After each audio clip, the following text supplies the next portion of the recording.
Tomorrow we are starting with our placement offers to parents.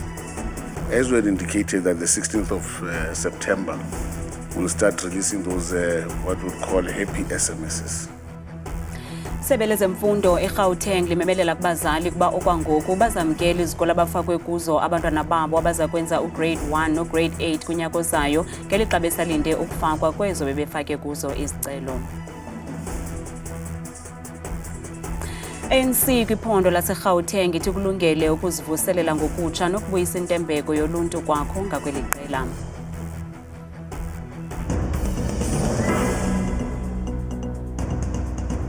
Sinamkele kwindaba zethu ngokuhlwanje Andaba Ndodwa Ndaba noPhumza Sikhumba noyitoliki yolwimi lwezandla Bhotani Mzontsondo. Namhlanje umphathiswa wezemfundo eGauteng uMatume Tshilwane ubenenkomfano nondaba eBryanston eGauteng ngokulungela kwesebe lakhe ukufaka abafundi bebanga lika grade 1 no grade 8 kwizikolo abazali babo bebefake kuzo izicelo zokufunda kunyaka ozayo. OkaTshilwane ememelele kubazali kuba okwangoku bazamkela izikolo abafakwe kuzo ngelixa besalinde ukufakwa kwezo bebezikhethile.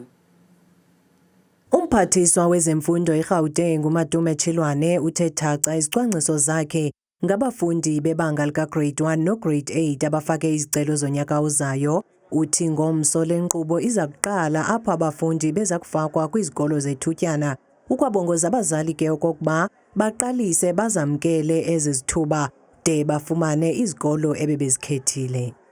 Tomorrow we are starting with our placement offers to parents. As we had indicated that the 16th of September, we'll start releasing those what we would call happy SMSs to parents for those who have applied. So those SMSs will begin to come in the morning for grade 1 and 8. OkaTshilwane ugxininise ukukhawuleza abaphendule abazali kweli khwelo lokukhetha izikolo abasazinikiweyo zethutyana. Parents will have 7 days to make that decision. The space will be given to you for 7 days to accept or not, whether it's final or provisional. If you don't accept within those 7 days, the child is automatically placed at that school. Uhlabele mgama esithi abazali abangazigqibanga izicelo zabo baza kunikwa elinye ithuba. The incomplete ones is parents who start the process but never completed. They never submitted documents. They didn't give us the proof of home address. There was no any form of documentation. So these ones will deal with the target date that we're intending to be from the 11th of December. That's when we're going to open up for incomplete application and late applications. Ukanti elisebe lifumene izicelo ezithe kratya ku-800,000 yaye ukwangoku basabalelwa ku-325,000 abantwana abafakiweyo ezikolweni abazikhethileyo. Oyisakubanga umongameli we-ANC uMnumzana Thabo Mbeki uthi ukwehla komgangatho obunkokheli kwi-ANC kube negalelo ekungaqhubeni kakuhle kweli qela kunyulo likazwelonke. LokaMbeki ulebele ngelithi ezinye inkokheli zaziwa ngezenzo zolwaphulo-mthetho endaweni yokuba ziinkokheli ezingumzekelo. Ngo-August walo nyaka, iqela le-ANC lithe lasungula iphulo lokujongana ngqo nemingeni ethe yakhokhelela ekubeni lehle izinga labaxhasi balombutho laya kumyinge we-40% kwiziphumo zalonyulo lukazwelonke lika-2024. Umbeki uthi ukwehla komgangatho wamalungu alombutho yinto ekufuneka inikwe ingqwalasela emandla. ANC conferences and NGCs have successively, all of them identified this challenge of the decline in the political quality of the members of the ANC. It's a consistent matter that the movement has always identified. Uthi into ezakwenza ukuba lo mbutho ufumane inkxaso kwakhona kukusa inkonzo eluntwini. Two of the objectives our movement will have to focus on without wavering must be, one, to ensure that wherever the ANC serves in government, at the national, provincial, and municipal levels, it turns the page and actually delivers the goods and services expected in each of these spheres of government. The second one is this renewal issue. Umbeki uqukumbele ngelithi ukwehla kwamanani abantu abangamalungu e-ANC kuyaxhalabisa kakhulu. Umphathiswa wezobugcisa, inkcubeko nezemidlalo nolonwabo eMntla-Ntshona uColleen Maine uthi imeko emaxongo kwiziko lenkcubeko iMabana ingaguqulwa ngokuchongwa kwamagosa akwaziyo ukwenza umsebenzi wawo okukuzana njengoko amatshantliziyo kweli phondo ecebisa ukuba inkxaso efunwa leli ziko ifana nqwa naleyo ifunyenwe yiMarket Theatre eRhawutini nePlayhouse eThekwini. Kulandela le ngxelo, umphathiswa umnumzana Colleen Maine utyelele eliziko kwiphulo lokutshintsha imeko emaxongo yalo. For the first time, I got to know that some of the employees of Mabana, for instance, an example was made about the finance manager who possesses grade 10. So we need to turn around the situation and ensure that we get people who are fit for purpose. And as I always say, young people of the province must always look at this department and its institutions. Umphathiswa uzikhabile ingxelo ezithi indawo zobugcisa kweli phondo azixhaswa njengezemidlalo. In my program, I've got a standing meeting with the artists. You see, with sports, why it was quite easy and quickly for me to meet with them is that they are organized. There's a sports confederation. So our artists in the province, they are not organized. They don't have a body that brings them together. Which we must work on with all of them. So it is not true that there's a particular focus on sports only and disregarding all other components that the department must attend to. Umphathiswa uthi kuza kubanjwa intlanganiso kunye nabo bachaphazelekayo kulomba kungekudala ngelokufumana umkhombandlela.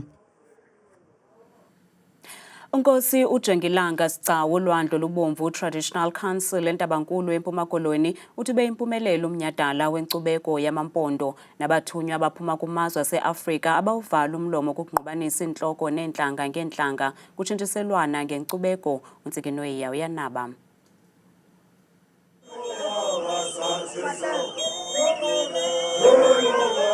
Ngelixa abanye bekhama ivanya begqwagqwa neentloko ngasebuhlanti, abathunywa bahlamahlongwane phezulu ubuncwane bokuchubelana ngesikhwebu senkcubeko namagugu eentlanga ebezishiyana ngotyefezo phezolo, omnye efunda komnye.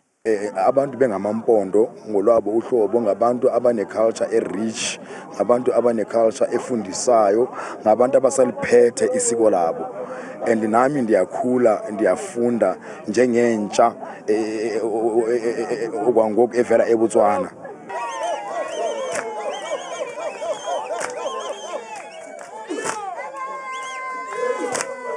Kanti abanye bemke nomphako osisifundo sokubaluleka kwentsebenziswano ukugcina inkcubeko namasiko. Namhlanje sibone ukuthi kuba kungcono ukuthi nathi sifike sitoba supporta njengoba sathi ukuthi umuntu ngumuntu ngabantu. Usotheko uthi umcimbi ubucalanye njengesiqhelo. Apha kulo mcimbi siphakamisa umanyano, siphakamisa intsebenziswano, siyaphefumlelana nezizwe ngezizwe okulungiselela impilo yabantu ukuze ikwazi ukuthini iphakame. Ngomhla wesihlanu ku-Okthobha, abathunywa abaphuma kubukumkani bamampondo baza kwenjenjeya ukusingisa eLimpopo eGiyani ukuya kuba yinxalenye yomsitho wenkcubeko yamaTsonga phantsi kobukhosi bukaRhomo kaHosi Mahoman. Kwiindaba zethu kuChannel 163 oziphathelwa yiNewsroom Africa, ndinguNtsikinoyiya emampondweni eMpuma Koloni. Iyakhula ingxaki yokunqongophala kwamanzi kwiindawo eziliqela zephondo laKwaZulu-Natal ngelixa ukulahlwa kwenkunkuma emilanjeni nolongcoliseko izezinye izinto ezidala isankxwe kuluntu. Kwiinzame zokuthintela ungcoliseko longezelelekileyo, iqela lamagqirha avela kwaMpumuza Traditional Healers eMgungundlovu adibene ndawonye acoca umlambo okufutshane eSweet Waters ngeenjongo zokukhusela imithombo yawo yamanzi.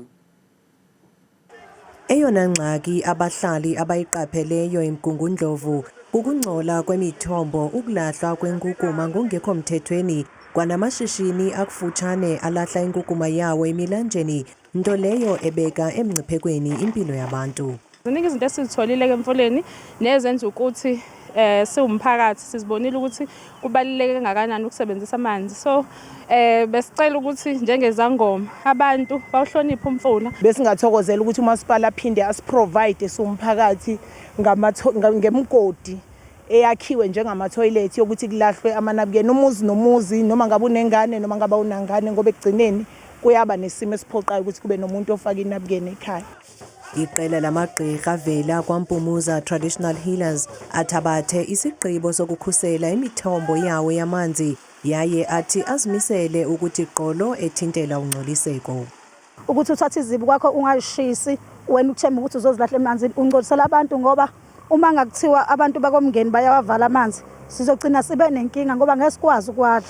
Imfula yethu ibalekile ngoba iyona esikwazi ukuthi sisebenzise kakhulukazi njengabalaphi bendabuko kunamakhosi akhona phasi kweziziba okuwukuthi siyageza abantu.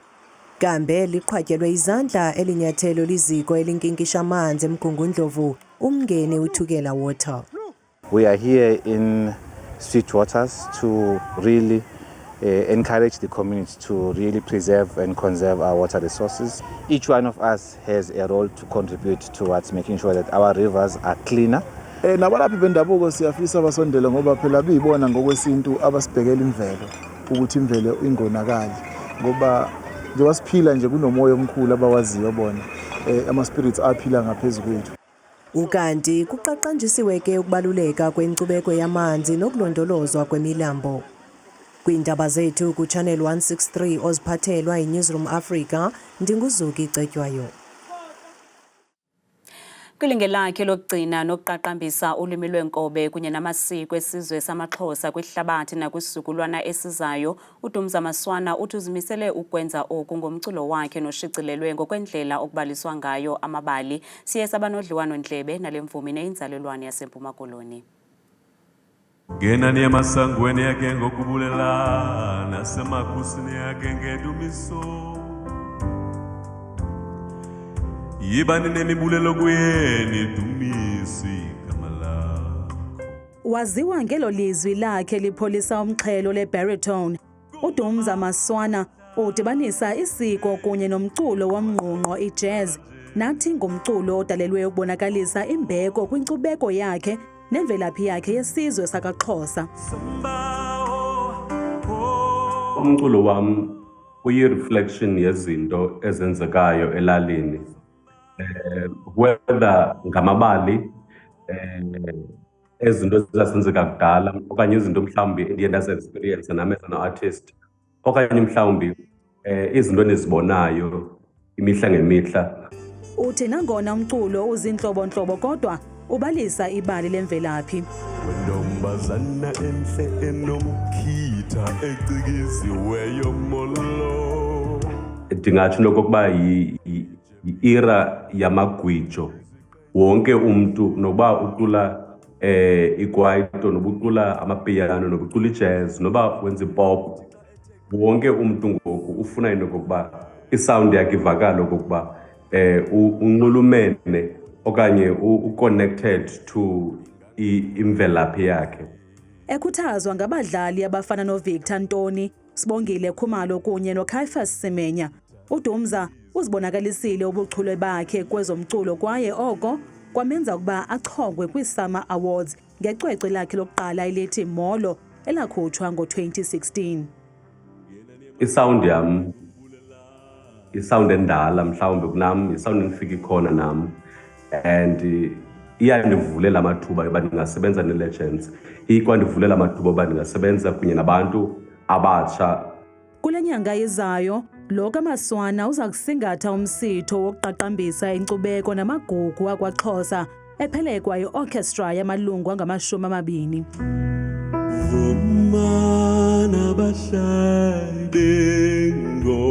Ndicela umama uNoxolo Grootboom okokuba abe ngomnye wabantu abaza kusondela. Injongo kukusondeza abantu abakhuthazayo ukuthethwa kweelanguages zethu.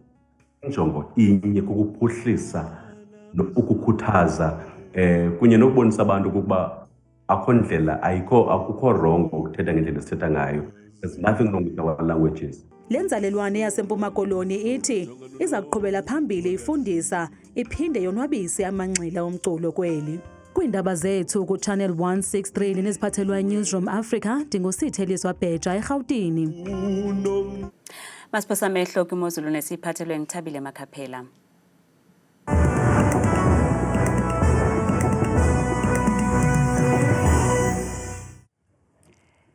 Kubekho Madikela noNcuthi kudesika yenu yendaba ndiyakubulisa nawe mbukele ekhaya ndikwamkela bethuna eqongeni lam lemozulu mna kaloku ndikuthabile makhaphela uMamthembu nansi imozulu esithi ke bukele ekhaya siyipholo kaloku ngokubanzi ngokujonga umfanekiso wethu wokuqala noko kutshisa kamandi apha kumbindi emzantsi njengapha kodiyara pha ekuseni bevuka ngenqelana njengephi engoyikisiye pha ke sasithoba iqhubela mini licwenge livelelanga futhi ngaye kaloku la 24 degrees mbukele ekhaya amaqondo wakho phansi naphezulu sivule ngephula lethu lokuqala lipha kaloku lona empuma koloni njengapha ko-Alvani pha ime kwimandundwana pha ekuseni futhi bevuswa kaloku kula 10 degrees napha komthatha ekuseni futhi zimvula kuyabhudla umoya pha kakhulu futhi ngala 12 degrees kanti ngu-15 emini bona pha ephondo lase-Free State ngomso pha kwincam yalamandla like umzekelo pha ko-Welcome neziphaluka pha ekuseni futhi ngo-11 degrees mbukele ekhaya kuyaduduma kuyanetha kuyabanda e-Free State ngomso ngamashumi nje akhatshwa sesasithoba kanti ibukele ekhaya nansi kaloku imozulu ephondo lasentshona koloni ngomso ko-Vredendal pha ekuseni futhi limathumba ntakampela elazulu ngala 8 degrees babe nemini yabo futhi beyisonga kamnandi futhi ngala 21 degrees phaya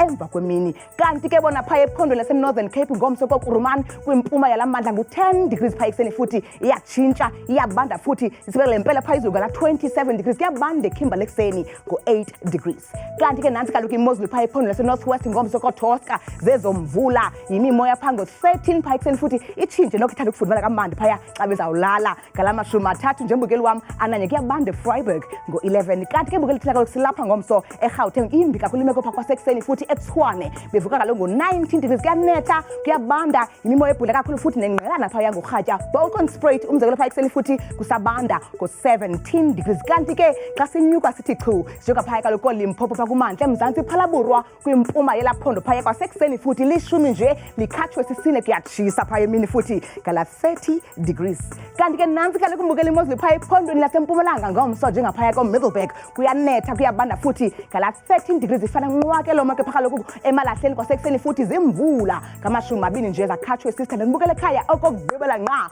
KwaZulu Natal Newcastle futhi pha ekuseni futhi ngo-14 degrees obandayo no-24 phaya ngorhatya kanti pha kophongola kumantla futhi zimvula kuyabanda kwasekuseni futhi ngala 18 degrees mna ndithanda kangaka xesha limyole